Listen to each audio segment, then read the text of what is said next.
بسم اللہ الرحمن الرحیم۔ السلام علیکم پیارے دوستو، آج میں آپ کو اخلاص کا مظاہرہ کا واقعہ سناتا ہوں۔ حکیم الامت حضرت تھانوی رحمۃ اللہ علیہ نے فرمایا کہ مولانا شاہ اسماعیل شہید نے ایک مرتبہ مراد آباد میں وعظ بیان فرمایا۔ جب وعظ ختم ہو چکا اور لوگ چل دیے تو حضرت مولانا بھی تشریف لے چلے۔ دروازے پر ایک بوڑھے شخص ملے۔ انہوں نے پوچھا کہ کیا وعظ ختم ہو چکا؟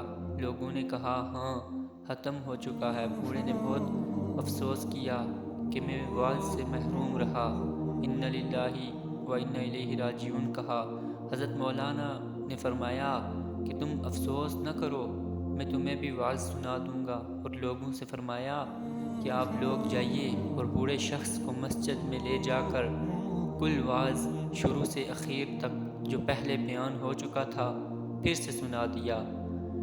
پھر حضرت والا مرشدی شاہ محمد اشرف علی صاحب رحمۃ اللہ علیہ نے فرمایا کہ دیکھیے کس قدر لہلیت تھی کہ ایک شخص کی خاطر سارا وعظ پھر سے کہا تو کیا شان ہوتی تھی اللہ پاک کے نیک لوگوں کی کہ پورا وعظ دوبارہ سے سنایا۔ اگر آج ہم سے کوئی دوسری مرتبہ بات پوچھ لے تو ہم ناک چڑھا دیتے ہیں، ہمیں غصہ آ جاتا ہے۔ تو اللہ پاک سے دعا ہے کہ اللہ پاک ہمیں بھی اپنے نیک لوگوں کے رستے پہ چلنے کی توفیق عطا فرمائیں اور ان کی قبر پر کروڑوں رحمتیں نازل فرمائیں، آمین۔